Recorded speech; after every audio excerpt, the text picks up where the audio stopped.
very नदी हामी very नदी पुग्यौँ है भेरी नदी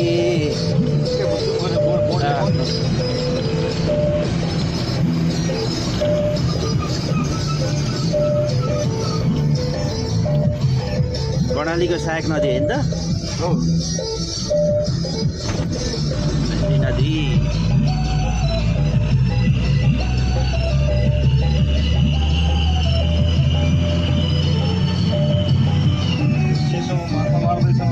अन्त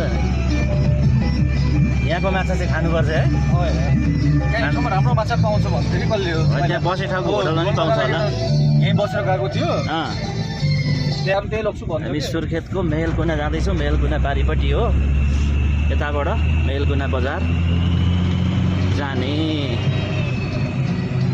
बाटो राम्रो छ अब सुर्खेतसम्म नै यति नै राम्रो बाटो छ यो पहाडको फेदी हो है